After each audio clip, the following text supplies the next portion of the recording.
Hey y'all, today I'm going to be talking about an art copy of Empire of the Damned that I received, and boy, oh boy, is this one a doozy.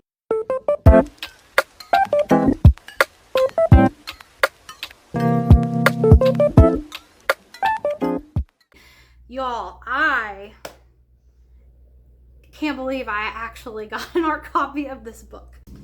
So thank you to St. Martin's Press for this ARC edition of Empire of the Damned. This is one of my most, if not the most anticipated book for me in 2024, and I was over the moon excited. Like, if y'all, I like text Jen right away when I got this, and Jen's not very familiar. She's not too into fantasy. She's not very familiar with Empire of the Vampire trilogy, but she didn't get it right away, but she gets how excited I was. I could not believe I got this. So thank you so much to St. Martin's Press for gifting me with this edition. So first thing I would normally do is talk about the cover of the book, and although I love this cover, this is not going to be the final cover that's released. This is just the ARC edition cover, and it's actually been missing some of the illustrations that would be normally in the book, so it's not like a full copy. I am going to have to go out and buy a full copy of the book, but I believe this is what the cover is going to look like if you all see it.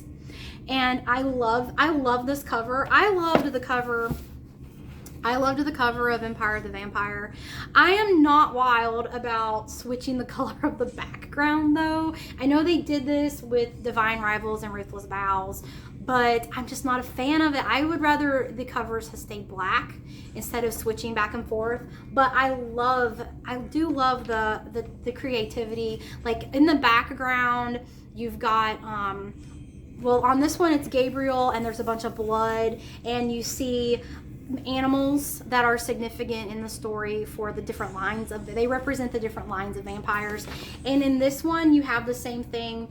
You have that's Gabriel again, and this is like a character in the story. Her name's Dior. I just think it's really great covers. Fantastic. Again, not a fan of the switching from black to white, but I mean, overall, fantastic job on the covers. I love the book. Late last year, I discovered Empire of the Vampire. I read this book, loved it, 5 stars. This world, the writing, everything is impeccable. Everything about this book was perfect. I talked about it in one of my wrap-up videos, so you've probably already seen that. The second installment of the Empire of the Vampire trilogy is coming out on March 12th, and that is Empire of the Damned. And oh my gosh, this just continues the story of Empire of the Vampire, and these books are everything. I love these books. This is not a fun, good feeling book that romanticizes vampires and you just fall in love with them, and you know they're dark but they have some good qualities. No.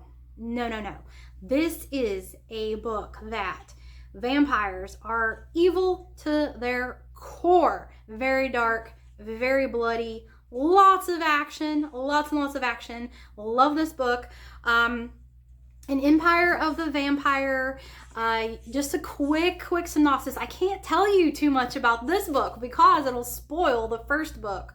But believe me, y'all, if you like grimdark fantasy, if you like vampires where they're not romanticized or a being you could fall in love with, then you gotta read these books, okay? In Empire of the Vampire, you're following Gabriel, and he is a vampire slayer for generally, like, he's more than that, but basically he's a vampire slayer. He is very prolific.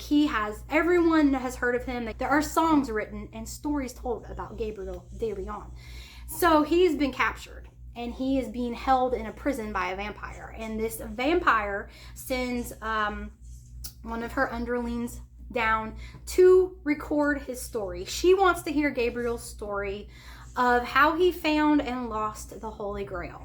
And so this book, he is imprisoned and he is telling his story to the vampire. And this book, you jump back and forth in a timeline. There is a middle section of his story that he does not want to tell. He doesn't want to talk about. It's very hard for him. It's very emotional. So he starts out from the beginning, and then he kind of jumps to the end, and then he kind of goes back to the beginning, and you're kind of jumping back and forth in time, which I'm not a big fan of. But in this book, it's forgivable because there's a reason for it. It's not just to keep a surprise or to, you know, keep the reader guessing what's happened in between. There is a reason for Gabriel not wanting to talk about what happened in the middle.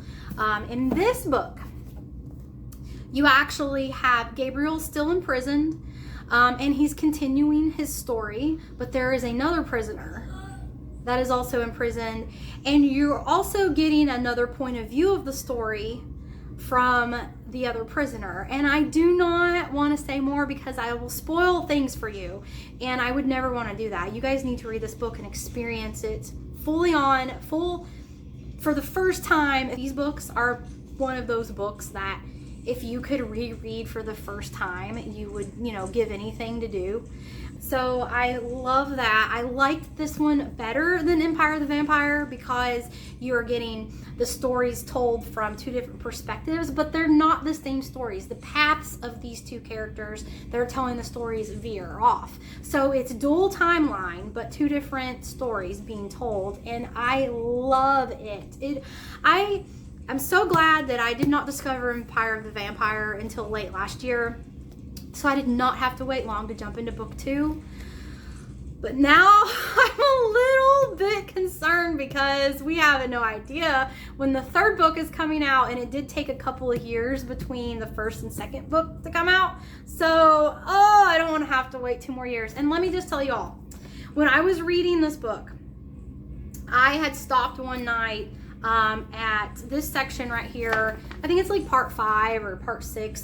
So how this book works is there's not specific chapters, there's parts, and then there's little sections or chapters between each part. So I think this is like the 6th part or 5th part, and it's the chapter 3 called The Vow. I read to this point one night and stopped and went to bed, and then the next day when I picked the book back up, I couldn't put it down. This is the beginning of the end of the book. And when y'all are reading, just know when you get around page 540, cancel your plans, because you're just going to be reading this book until it's over. You can't put it down. It's physically impossible. You cannot stop looking at the words on this page and learning the rest of the story.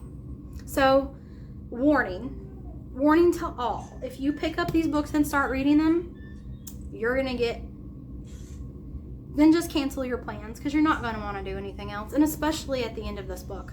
At the end of this book, I would just plan on reading the last 200 pages in one sitting, because it's that good. I can't say anymore. I can't express enough how much I love these books, and I can't wait for this to come out. And I am so grateful to the publisher for sending me my copy of this. And you guys, if you've read Empire of the Vampire, you got to go out and get this one. You got to go out on this one. You got to. March 12th, mark your calendars.